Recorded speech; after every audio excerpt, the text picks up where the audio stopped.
j'étais condamné à ne jamais réussir. Frères et sœurs du monde entier, voici pour votre bénédiction une nouvelle saveur qui vous bénira.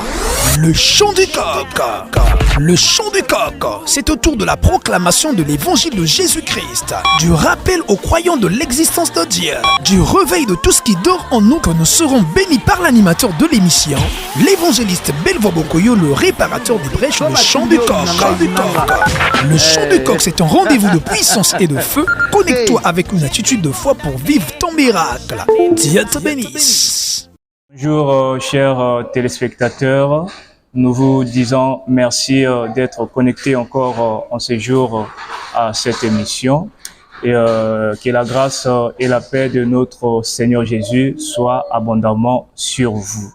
Et ce matin ou encore en ce jour, nous avons reçu sur ce plateau un homme de Dieu, c'est une étoile montante ici dans notre nation, le Congo. Il s'appelle l'évangéliste Belvois Bokoyo. Avec lui, nous allons nous entretenir sur plusieurs choses, mais particulièrement sur cet événement qu'il va organiser à partir du 22 au 30 septembre 2025 ici à Ngamakoso, dans la rue Owe, numéro 78, à l'église et mère. Bonjour l'homme de Dieu. Bonjour docteur. Vraiment, nous sommes ravis et dans la joie de vous recevoir sur cette émission afin de parler des choses qui concernent le royaume de Dieu. Merci, je suis aussi ravi pour cette initiative que vous avez prise, docteur.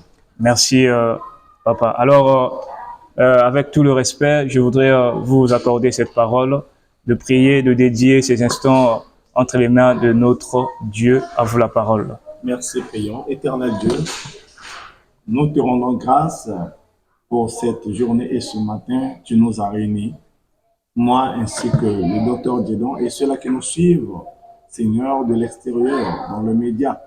Merci pour cette initiative et cette émission qui a débuté. Et merci pour ta présence et merci pour tout, Seigneur. Nous laissons tout, que cela soit déroulé entre ta main et selon ta capacité. Au nom de Jésus. Amen. Bonjour encore, chers téléspectateurs, pour ceux qui viennent de se connecter à notre émission. Comme rappel, nous sommes ici accompagnés avec l'homme de Dieu, l'évangéliste Belvois Bokoyo, le visionnaire responsable des églises et maire au Congo-Brazzaville. Alors, papa, les téléspectateurs veulent savoir, veulent connaître quelle était votre vie avant la conversion, c'est-à-dire avant que vous recevez le Seigneur Jésus comme votre Seigneur et Sauveur. Comment était votre vie? Merci, docteur. Avant la conversion, parce que on n'est pas chrétien, on le devient. C'est ça. On le devient en fait. J'ai passé aussi mon enfance et la vie un peu comme tout le monde.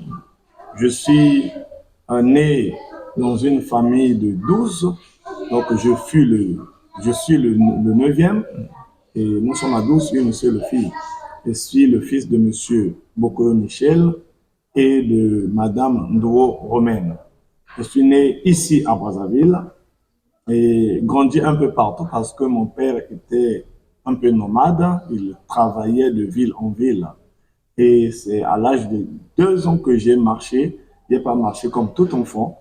Et à l'âge de 2 ans, c'est à 2 ans que j'ai marché. Et à l'âge de 4 ans, mon père, le petit frère de mon père, bien sûr, le prédicateur Eloge Bongolo Crépin, qui est avec nous aussi dans l'événement Mescouche, et c'est lui qui va me prendre et il va me montrer la vie chrétienne en tant qu'enfant à l'âge de 4 ans à l'école de dimanche de l'église évangélique du Congo de Talangaï. J'ai fait le codim jusqu'à ce que j'ai aussi fait le scout. Donc ça veut dire que j'ai pris beaucoup de temps. Et le retour après la guerre de 5 juin, cela a bouleversé tout. Et je suis rentré je suis encore reparti dans le monde. Et c'est par là que j'ai commencé avec le sport. J'ai fait 3 disciplines différentes, le kung-fu, le karaté et puis le taekwondo. Donc, j'ai fait tout tout ce que les jeunes peuvent faire. J'ai pris du chanvre, la cigarette, l'alcool, des maisons en maison, je l'ai fait aussi. J'ai cherché le succès de ce monde aussi. Et c'est ce qui s'est fait. Ce qui s'est fait à l'école, j'ai été un peu turbulent, bandit, organisateur de beaucoup de choses. Et c'était ça ma vie précédente avant ma conversion. Merci l'homme de Dieu pour ces précisions concernant votre vie avant la conversion et nous te sommes vraiment reconnaissants pour ces informations. Alors l'homme de Dieu, je vois apparemment vous êtes marié. Le peuple, les téléspectateurs veulent aussi connaître combien des enfants avez-vous. Vous êtes père de combien des enfants biologiques? Merci docteur. L'évangéliste Belvoir Bokoyo est marié à une femme que je salue, j'aime beaucoup, maman Tessia Bokoyo, la force de mon ministère. Je suis père de 3 enfants biologiques, un garçon, Originel Bokoyo, Delphia Bokoyo, ainsi que Divine Bokoyo. Et je suis père de plusieurs enfants dans le monde spirituel. Donc, plusieurs enfants. Biologiquement, j'ai 3 enfants. Et spirituellement, j'en ai tellement beaucoup. Et je me suis marié à une seule femme. Nous saluons maman Tessia Bokoyo, là où elle est en train de nous suivre actuellement. Que Dieu le bénisse. Et nous saluons aussi les enfants biologiques de l'homme de Dieu, l'évangéliste Belvoir Bokoyo, ainsi que tous les enfants spirituels de l'Église et mère. Alors, l'homme de Dieu, nous voulons maintenant parler de votre appel. Alors, comment avez-vous reçu l'appel de Dieu? Merci, docteur. Je n'ai pas reçu l'appel comme tout le monde, parce que chacun de nous a sa façon où il a reçu l'appel.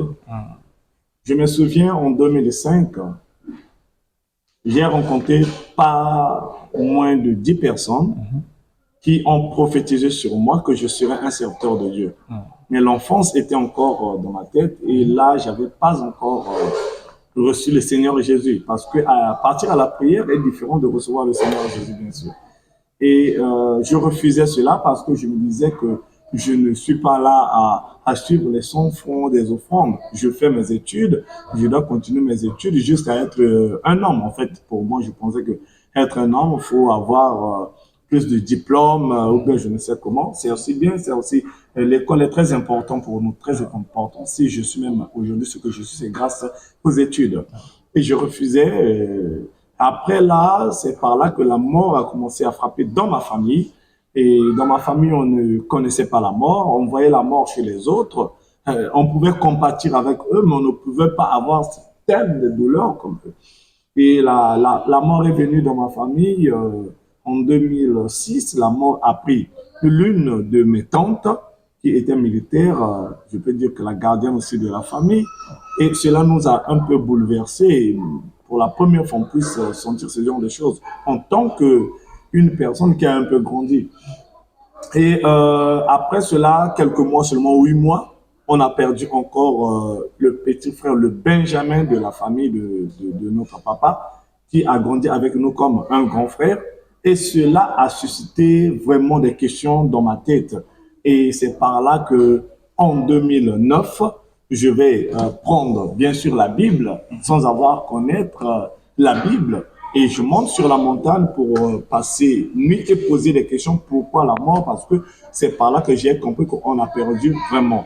Donc mon appel d'abord au salut n'a été pas par une campagne d'évangélisation, n'a été pas par un séminaire, n'a été pas par une prédication, mais ça a été par la prise de conscience pour chercher Dieu. Je suis monté à la montagne de Ngamakoso. En ce temps-là, il n'y avait pas de maison, il n'y avait que la forêt. C'est par là que j'ai commencé à prier Dieu et Dieu m'a fait une faveur de le connaître. Cette voix me dit, va, je t'enverrai, va chercher une personne qui va t'enseigner la Bible. J'ai écouté Dieu, mais je ne pouvais rien comprendre selon la Bible. Et en descendant, Dieu m'a fait grâce. J'ai commencé à marcher aussi des églises en églises. Ça veut dire les Mikoudi et autres choses. J'ai marché, mais je ne trouvais pas la parole. En 2011, j'ai rencontré un homme que je salue l'apôtre Armel Opungu, visionnaire de l'église Gethsemane, et qui est mon père. Et il était venu habiter en face de chez nous, et c'est par là qu'il a commencé le ministère. Et je me suis approché de lui et j'ai compris que c'était un homme qui avait la connaissance aussi des Écritures, et c'est par là qu'il m'a ouvert l'esprit par les enseignements, et j'ai commencé à servir chez lui aussi dans l'église Gethsemane comme protocole et tout. Je faisais intercession modérateur, et c'est par là qu'en 2011, je vais recevoir le baptême d'eau. Donc là, sur la montagne, c'était l'appel au salut. Quand je suis arrivé à Gethsemane, j'ai écouté l'enseignement et j'ai reçu l'appel au ministère, parce qu'il y a 3 sortes d'appels. Il y a l'appel au salut, venir en Christ, connaître Christ, recevoir Christ bien sûr. Et j'ai reçu l'appel au ministère. Donc j'ai commencé par le protocolat, et après l'appel au ministère, en 2015, je monte sur la montagne pour prier. Il y avait 3 jours de jeûne et prière. C'est par là, par une voix audible, je vais recevoir l'appel et l'envoi. L'appel et l'envoi sur la montagne, j'ai fait 3 jours à sec, mais j'ai refusé cet appel parce que je me voyais en tant que jeune aller commencer le ministère. Ça n'allait pas être évident. Donc c'est par là que j'ai reçu mes différents appels. Merci l'homme de Dieu pour ces précisions et ces réponses. Alors, lorsque vous avez reçu l'appel de Dieu et que vous avez décidé de vous lancer, personnellement et aussi ceux qui nous suivent veulent savoir quelle était la réaction de votre entourage, la famille, ceux qui vous entourent, parce que vous avez dit, vous étiez autrefois un sportif, donc sûrement vous étiez un homme qui a fait un nom. Maintenant, lorsque vous avez décidé de changer de côté, quelle était la réaction de vos amis, de ceux qui sont dans vos familles? Merci, docteur. La réaction, premièrement, de mes amis a été catastrophique par ceux-là qui étaient de mon entourage, ceux-là qui me connaissaient très bien, parce que mon changement a été rapide, très radical. Ça n'a pas pris du temps comme d'autres changements. Et beaucoup n'en croyaient pas. Et jusqu'à même aujourd'hui, il y a beaucoup qui se posent encore des questions. Donc, tout autour de mon entourage, beaucoup ne pouvaient pas comprendre que j'allais tenir jusqu'à maintenant, parce que beaucoup me connaissent aussi. On allait faire des choses horribles. Mais à propos de ma famille, beaucoup étaient dans la joie, et ils s'attendaient presque à ça, parce que il y a plusieurs qui me disaient, on savait déjà qu'un jour, tu allais finir ainsi. Ils disaient, on savait déjà qu'un jour, tu allais finir ainsi. Parce qu'ils m'ont dit que depuis que j'étais enfant, j'aimais beaucoup aussi un peu les trucs de l'église. J'étais le seul aussi qui partait à l'église. Et je salue aussi en passant mon grand frère Luro Bokoyo. C'est lui parmi les enfants de mon père qui a commencé à prier avant. Et lui, il m'a montré aussi la voie. En 2000, je me rappelle de 2009 ou 2011, et j'ai eu le goût du christianisme à l'église Les Assis de Mukondo, là où il était serviteur jusqu'à aujourd'hui. Il est serviteur, comment je le salue. Donc, mon entourage, ma famille, mon grand frère me le disait déjà, et beaucoup de ceux-là qui m'ont vu grandir, ils n'ont pas eu tort de me témoigner ça. Merci encore pour ces réponses. Donc, si nous comprenons bien, vous n'avez pas connu les histoires de rejet, parce que nous apprenons par-ci par-là que lorsque certaines personnes donnent leur vie à Christ, souvent ils subissent parfois des rejets, ou des rejets plutôt au niveau de la famille, au niveau des amis. Si je comprends bien de votre côté, cela n'était pas ainsi. Si parlons de rejet, je ne peux pas parler du rejet au niveau de mes amis. En fait, jusqu'à aujourd'hui, je suis en bon terme avec eux. Et si c'est les rencontrer, je les rencontre. Au niveau familial, il y a de mes frères qui s'attendaient pas que j'allais arriver jusqu'à ce point aussi. ils m'ont connu. Et avec mon père, on a eu à faire des mois, ça n'allait pas parce que la voie que j'avais choisie, la voie chrétienne, m'avait demandé à moi de quitter le confort pour venir habiter dans un hangar. En fait, mon père, c'est ce qui n'allait pas. Bon, moi, je travaille l'argent, j'ai une maison, que mon fils puisse quitter. J'ai dit à papa, c'est vraiment la voie chrétienne. Ce que j'ai eu à recevoir comme pression, c'était ça, en fait. De quitter pour papa, ça allait pas être bien, mais aujourd'hui, je rends grâce à Dieu parce que il me félicite. Il dit, j'ai compris parce on s'était séparés pas en bons termes parce que je pouvais pas quitter sa maison. Si c'est avoir des rejets comme d'autres le disent, non, en fait, beaucoup me posent des questions, comment ça s'est fait, comment ça s'est, et je suis avec eux. En fait, je ne peux pas faire de mes ennemis, au contraire, j'ai une mission vers ces gens de personnes. Merci, l'homme de Dieu. Alors, le ministère Emer existe déjà depuis combien d'années? Emer physiquement existe le 26 novembre, dans un mois, ça va atteindre ses 7 ans. Mais je peux dire que Emer a existé déjà dans l'éternité avant même ma venue sur Terre. Et le 26, nous allons atteindre nos 7 ans plutôt.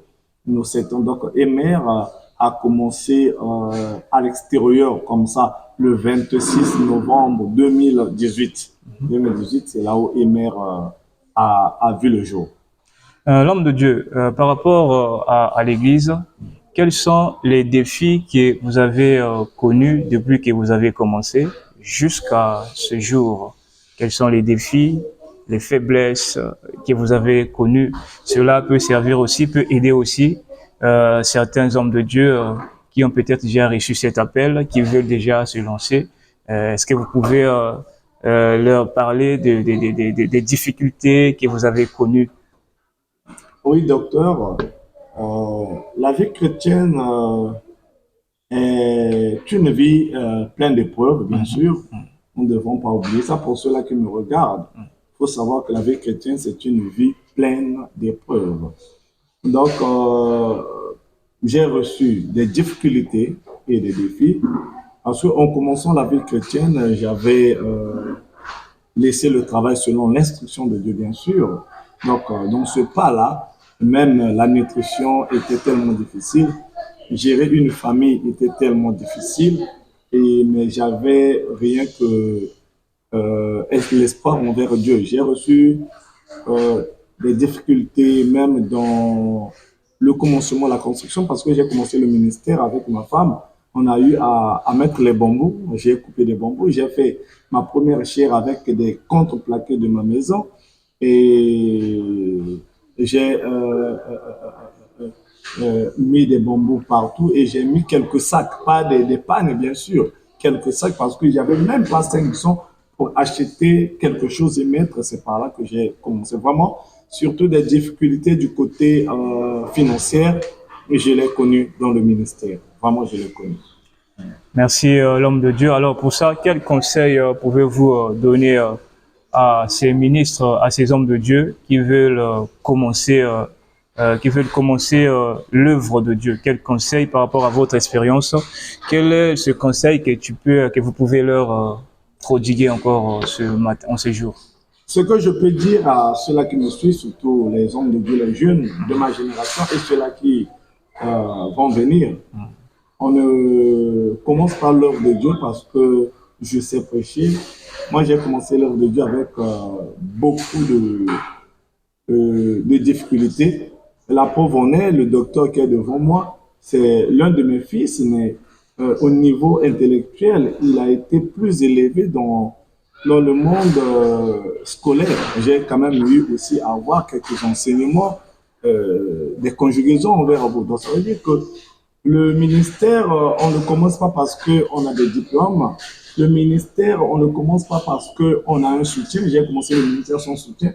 Et jusqu'à aujourd'hui, on n'a pas de partenaire dans le ministère, rien que les enfants de l'Église. Le ministère, c'est d'abord la voix. La personne qui a écouté la voix de Dieu, il n'aura pas beaucoup de questions à se poser. Il commencera le ministère et Dieu l'aidera à accomplir le reste parce que c'est la mission de Dieu. Donc, je vais dire à une personne, toi qui as écouté la voix de Dieu, n'aie pas peur, fais selon le modèle que Dieu t'a montré. Mais si tu n'as pas écouté la voix de Dieu, n'essaie même pas attendre le temps de Dieu et ça ne viendra sinon pas. Le ministère, quand tu n'as pas reçu l'appel, ça peut te faire clouer toi-même. Merci. Voilà, donc, chers serviteurs de Dieu, vous devez avoir écouté Dieu. Si c'est Dieu qui vous a envoyé, je suis sûr et certain que les choses seront simples et faciles, comme l'a dit l'homme de Dieu, l'évangéliste Belvois Bokoyo. Alors, l'homme de Dieu, nous voulons encore savoir, dans votre parcours, avez-vous connu des trahisons, c'est-à-dire des gens avec lesquels des trahisons peut-être au niveau de l'église ou encore à l'extérieur, les gens avec lesquels vous avez travaillé et qui finissent peut-être un jour par vous trahir. Aviez-vous vécu ces expériences personnellement? Merci, docteur. De ma part, si je parle de trahison, c'est comme si j'ai raté mon ministère. Ah ouais. C'est comme si j'ai failli à la mission. En fait, la Bible dit tout concourt au bien de ceux-là qui aiment Dieu. Ouais. Donc, j'ai pas connu des trahisons, mais j'ai été formé et c'est un parcours que Dieu m'a imposé. C'est Dieu qui a imposé ce parcours. Comme aujourd'hui, selon la Bible, tous nous pouvons dire que Judas a trahi Jésus. Mais de mon contexte, je ne parle pas de trahison. En fait, de mon contexte, je parle de l'accomplissement de la mission. En fait, dans le ministère, je n'ai pas connu de trahison, mais j'ai été enseigné par certains faits et qui aujourd'hui m'a donné la maturité et la capacité de conduire ce ministère. Oui, on a eu à rencontrer certains problèmes et certaines choses, mais cela n'a pas fait taire le ministère. Au contraire, cela a élevé le ministère. En fait, le père avec les enfants, il n'y a pas un problème de trahison. Il n'y a pas un problème de trahison, c'est un problème de l'enseignement et un problème de la compréhension. En tant qu'enfant, l'enfant ne peut pas tout comprendre, mais quand il deviendra fils, c'est par là qu'il va comprendre. Je prends d'abord l'exemple, j'étais dans le monde. Dieu ne m'a pas dit que Belvois, tu m'as trahi. Et Dieu attendait que je puisse avoir la capacité d'être fils pour revenir envers lui. Dans le cas de l'Église, pour moi, tout ce qui se passe, tout ce qui s'est passé, je prends ça dans le cadre de ma propre formation d'abord. Hein? Mais dans le cas des autres serviteurs de Dieu, quand vous avez su le dire, je ne parle pas de la trahison, mais c'est aussi une forme d'enseignement pour moi. Je me suis retiré avec plusieurs par rapport à l'image et par rapport à la dignité aussi, parce qu'on doit préserver la dignité. Par rapport à ce qui se fait aujourd'hui, parce que nous constatons que ici, Brazzaville, nous adoptons un comportement étranger. Ce comportement, pour moi, je pense que ça a commencé au Nigeria. Le Nigeria l'a donné en RDC. Et aujourd'hui, les serviteurs du Congo-Brazzaville commencent à adhérer aussi dans ce comportement. Aujourd'hui, nous voulons faire comme les autres, mais nous oublions que nous devons faire selon le modèle que Dieu nous a montré. Surtout, les jeunes prophètes me font tellement peur parce que nous voulons copier ce qui ne va pas avec notre appel, bien sûr. Tous nous pouvons être prophètes, tous nous pouvons être évangélistes, docteurs, mais tous nous ne pouvons pas travailler de la même façon. Ce que l'autre a fait, peut-être qu'il a reçu par révélation, cela ne veut pas dire que si toi tu le fais de ton côté, aussi ça marchera. En fait, moi, j'appelle ça le copie-coller.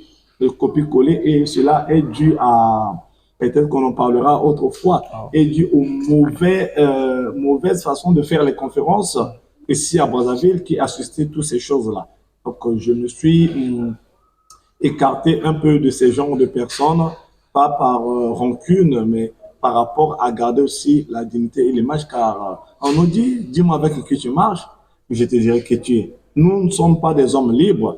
Notre vie n'est pas privée. Quand tu deviens pasteur, visionnaire d'une église, automatiquement, tu deviens à la portée de tout le monde. Tout le monde peut te surveiller de partout. Tu ne peux pas en refuser. On parlera de toi parce que ta vie n'est pas privée. Ta vie appartient à tout le monde. Merci. Merci l'homme de Dieu pour ces réponses et ces précisions. Alors, revenons maintenant à ce logo que nous voyons ici. Les invités, les chers téléspectateurs, ceux qui nous suivent, Sûrement, il y a certaines qui se posent des questions, mais pourquoi la Bible? Pourquoi ce coq? Pourquoi la terre? Pourquoi ces couleurs? Pourquoi l'arc-en-ciel? Alors, pouvez-nous nous en dire plus par rapport au logo de Emer? Merci, docteur. Tel que vous voyez, vous constatez que dans ce logo, nous avons 5 éléments. Oui. Nous avons l'arc-en-ciel 1, nous avons le soleil 2, nous avons le monde 3, nous avons la Bible 4 et nous avons le coq. De l'arc-en-ciel, le soleil ainsi que la Bible et le monde, cela se trouve dans la vision de l'Église. La vision que Dieu m'a donnée, Ésaïe 58, le verset 1er au verset 12. Et vous allez trouver l'arc-en-ciel qui symbolise l'alliance que j'ai faite avec Dieu et le soleil qui symbolise Dieu, la lumière, l'éclairage, parce que nous devons éclairer, bien sûr. Et la Bible ouverte, c'est pas fermé, bien sûr, la Bible est ouverte et cela symbolise la parole ouverte et la révélation. Donc, cette Bible ouverte a besoin qu'on puisse décortiquer ce qui se trouve à l'intérieur, parce que la Bible, c'est un testament où tout le monde n'a pas, comment on appelle ça, la faveur de connaître ce qui se passe à l'intérieur, rien que ceux-là qui ont le nom inscrit, bien sûr, dans le testament. Et la Bible dit ceci, que la création attend avec un ardent désir la révélation. Quelle création on parle? On ne parle pas des animaux, on ne parle pas des arbres, on ne parle pas des herbes, on ne parle pas de tout ce que nous sommes en train de voir, mais on parle de la création humaine, bien sûr. Et la création attend avec un ardent désir la révélation. C'est que dans la Bible, il y a la révélation qui est la parole de Dieu que nous devons décortiquer. Et l'alliance, l'arc-en-ciel symbolise l'alliance ainsi que les couleurs qui redonnent le goût de la vie, en fait. Donc, Dieu me l'a dit que j'étais envoyé pour redonner le goût dans la vie de certaines personnes qui ont perdu le goût. Et quand je parle de redonner le goût, c'est que de leur présenter l'alliance qui est Jésus de Nazareth. C'est lui qui peut donner de la valeur dans la vie de certains, de ceux-là qui l'acceptent. Le soleil, c'est la lumière pour dire que quand tu viens à Dieu, tu seras plus dans les ténèbres. C'est toujours dans Ésaïe 58 jusqu'à la fin. Vous allez trouver ça. Ta lumière pendant donc ça veut dire qu'il n'y aura pas la nuit, il n'y aura que la lumière. Et la lumière, c'est le soleil, la lumière pour nous éclairer, bien sûr. Et la parole aussi, c'est la lumière, car la Bible dit, vous êtes la lumière du monde. C'est par la parole que j'ai accepté dans mon corps après avoir parlé. C'est cela sera entre les oreilles de tout le monde. Et la terre, c'est pour dire que la parole n'est pas appelée à rester sur place ni en Afrique, parce que la parole n'était pas aussi en Afrique. Donc nous sommes appelés à partager la parole de partout. Comme ceux-là qui sont en train de nous suivre de l'Europe et de partout, qui sont en train de voir ça, c'est que nous sommes en train de parler, c'est que nous avons une mission c'est dans le monde, parce que partout dans le monde, il y a une portion des réparateurs qui se trouvent en Afrique, en Asie, en Océanie, en Amérique, en Europe, donc c'est ça. Et ça, c'est dans la vision.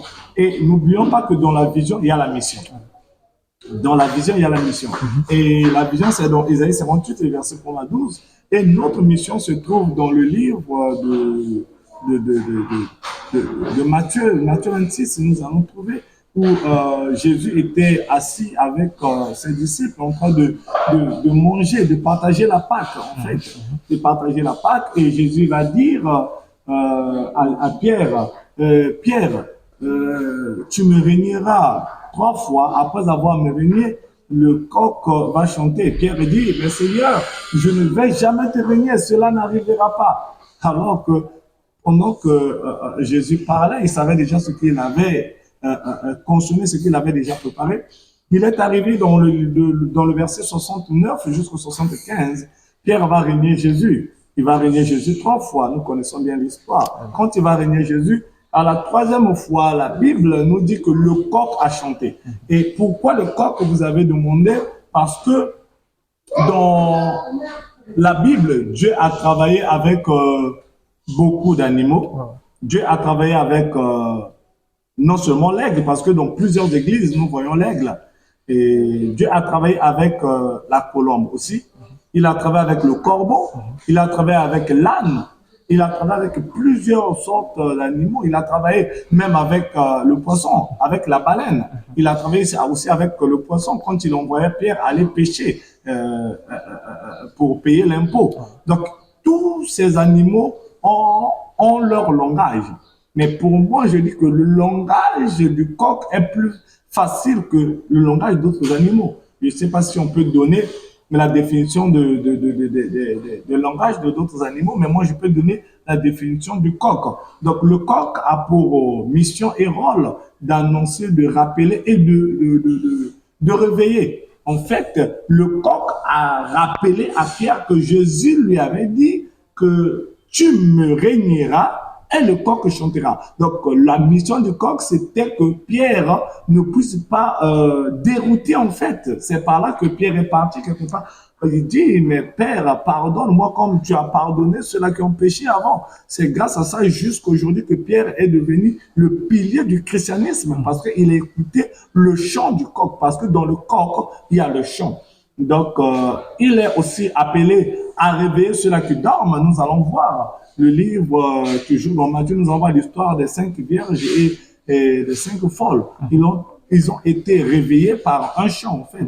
Il est appelé aussi à annoncer parce que avant que les montres n'arrivent, les réveils n'arrivent, c'est le coq qui nous réveillait le matin. Jusqu'aujourd'hui dans le village, quand on entend cocorico, tout le monde se dit « Ah, il est déjà 5 heures » parce que il est le symbole de l'heure. Il montre l'heure. Quand le coq chante, même si tu n'as pas de montre, tu peux savoir que là, il est 3 heures, là, il est 6 heures, là, il chante par rapport à... il fait le travail universel. Et le coq n'a pas seulement le travail ou la mission, le rôle de chanter, il a la mission de prendre soin de la terre. Parce que si vous constatez, le coq, sa mission aussi, c'est de ramasser les petites graines sur la terre et de rendre la terre aussi propre. C'est pour ça que vous allez constater dans son estomac, vous allez trouver de la saleté et des graines à l'intérieur. Donc c'est un évangéliste, le coq.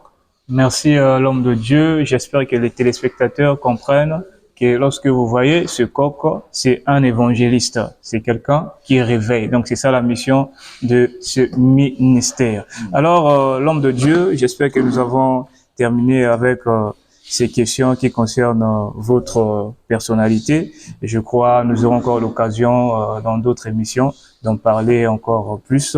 Et notre émission d'aujourd'hui, normalement, il était centré sur l'événement que vous allez organiser d'ici le 22 au 30 septembre, qui a été dénommé Miss Couche. Alors, les téléspectateurs veulent connaître réellement qu'est-ce que signifie le mot Miss Couche. Merci, cher téléspectateur. Merci, docteur, pour cette question. Et nous sommes au temps de la révélation, en fait. Et Miss Couche, c'est une combinaison du mystère et de l'accouchement. Donc, Miss Couche veut dire le mystère de l'accouchement. Et mystère veut dire quelque chose qui se cache dans l'accouchement.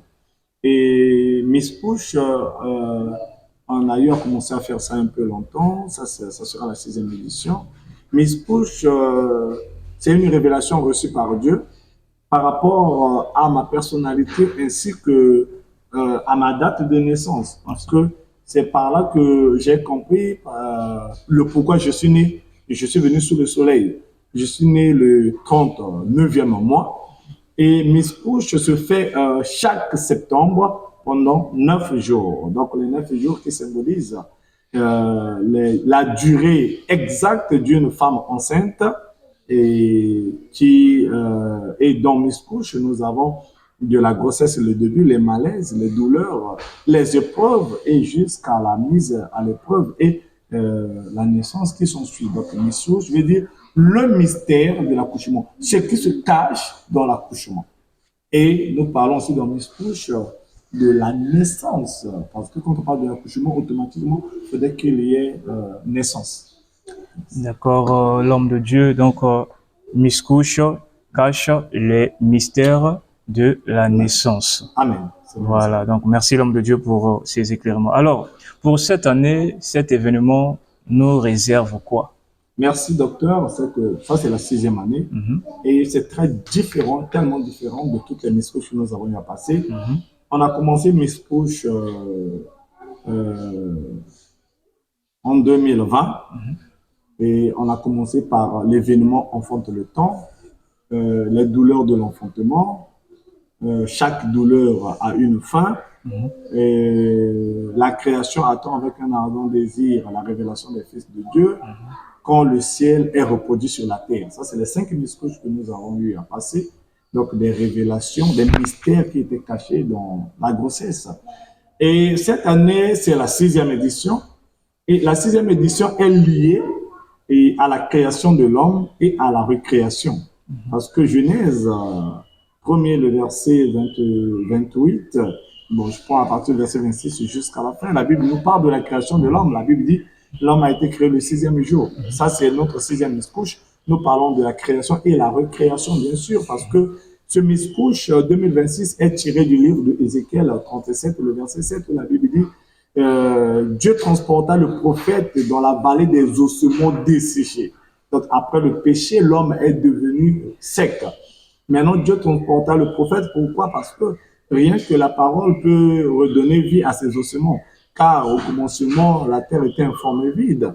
Et Jean 1, la Bible nous dit, au commencement était la parole. Donc, Dieu veut dans ce Miss-Couche remettre seulement les hommes à la création, à la recréation, parce que l'homme est devenu sec. Donc, ce Miss-Couche, ce 6e Miss-Couche a caractère de la création et de la recréation de l'être humain, bien sûr. Donc, ce Miss-Couche va nous révéler, en fait, deux choses, du côté évangélique et du côté prophétique. Du côté évangélique, ce Miss-Couche a un langage de la repentance. Pour ceux-là qui sont secs et qui n'ont pas reçu le Seigneur Jésus-Christ, de venir écouter la parole, recevoir la parole, pour que les nerfs, les veines et la chair puissent pousser sur ses os, parce que la Bible dit il transporta le prophète dans une vallée d'ossements desséchés, en fait, d'ossements desséchés. Et il dit, fils de l'homme, est-ce que ces os peuvent encore revivre? Donc, c'était pas à Dieu de faire revivre ces os, c'était à l'homme que Dieu a donné la responsabilité de donner vie dans ces os. Et aujourd'hui, Dieu a donné la responsabilité à ses serviteurs, car il dit dans les livres de 2 Chroniques, verset 20, confiez-vous à l'Éternel, votre Dieu, vous serez affermis, mais à mes serviteurs, vous réussirez. C'est pour ça qu'il dit, fils de l'homme, est-ce que ces eaux peuvent encore revivre? Et le prophète dit, Seigneur, toi, tu sais bien. Non, le problème, c'est pas que je sais, le problème, c'est que je t'ai donné la responsabilité, c'est à toi de déclarer, parce que le problème de la terre a donné, la responsabilité est donnée aux terrestres. Quand j'ai créé Adam et Ève, je leur ai donné le pouvoir de nommer les animaux. Donc, c'est à toi de nommer ce qui va s'en suivre dans ta vie. Et c'est à caractère évangélique. Redonner encore du goût, comme je vous ai parlé de l'arc-en-ciel, redonner de la valeur à ceux-là qui ont perdu de la valeur, bien sûr. Et dit, tout ça là, c'est le peuple d'Israël. Autrement, je dis, vous avez la besoin de ce Miss-Couche-là. Et deuxièmement, c'est à caractère prophétique, bien sûr, parce que il dit fils de l'homme prophétise. Prophétise veut dire déclarer, veut dire parler que les choses invisibles puissent se manifester visiblement. Donc, nous devons déclarer sur la vie des gens pour que la vie des gens puisse avoir une tournure nouvelle et un grand changement. Donc, ce Miss-Couche révèle un mystère extraordinaire. C'est un Miss-Couche vraiment spécial cette année. Merci. Merci l'homme de Dieu, merci pour ces précisions et ces éclaircissements. Je crois nous sommes presque à la fin de notre émission. Alors, pouvez-vous préciser l'adresse de l'église et voilà l'adresse de l'église et puis le nombre de jours de cet événement et puis communiquer aussi votre numéro de téléphone. Peut-être certaines personnes peuvent appeler. À vous la parole, homme de Dieu. Merci. Notre Miss-Couche va débuter dans 2 jours. Aujourd'hui, nous sommes le 20, je crois que c'est le 22. Lundi, à partir de 14h30, nous commençons jusqu'à 18h. Ne manquez pas, il y a une seule adresse. Ngamakoso, 78 rue Oué, avec boulangerie. Il y a une bâche qui est au goudron. Pour ceux-là qui veulent venir, vous allez voir la bâche est là. Je pense que même sur la vidéo en bas, on va mettre le numéro ainsi que l'affiche de ce Miss-Couche. Et ce Miss-Couche, c'est pour toi, ne manque pas. Et l'église est Ngamakoso, Talangaï. Pour ceux-là qui veulent nous contacter par WhatsApp ou suivre en direct, vous allez frapper sur mon Facebook, évangéliste Belvoir Bokoyo, et sur YouTube, Emer TV. Et sur WhatsApp, nous avons deux numéros. Nous avons le 06, plus 242 bien sûr, pour ceux qui sont à l'étranger, plus 242, 06, 683, 55, 95. Et nous avons le plus 242, 06, 959, 92, le 72. Miss-Couche commence le lundi 22 et se terminera le mardi 30 septembre. Merci l'homme de Dieu pour ces précisions. Alors, chers téléspectateurs, nous sommes à la fin de cette émission. Merci de nous avoir suivis. Je crois dans les prochains jours, nous allons apporter des thèmes qui vont édifier le peuple de Dieu, n'est-ce pas, l'homme de Dieu? Vraiment, c'est même ça. Voilà, donc je vous invite à être connectés à cette émission. Et les prochains jours seront vraiment merveilleux. Vous allez suivre aussi le Miss-Couche en direct via les liens que l'homme de Dieu a cités. Alors, je vous invite à nous rejoindre à partir du combien, papa? À partir du lundi 22. Voilà, à partir du 22 jusqu'au 30, à partir de 14h jusqu'à 19h, 18h30. Alors, que Dieu vous bénisse. Merci, à la prochaine. À la prochaine, que Dieu vous bénisse. Merci, docteur. Merci. Voilà. Ça a été très bien. Voilà. Voilà. Donc, prochaine émission.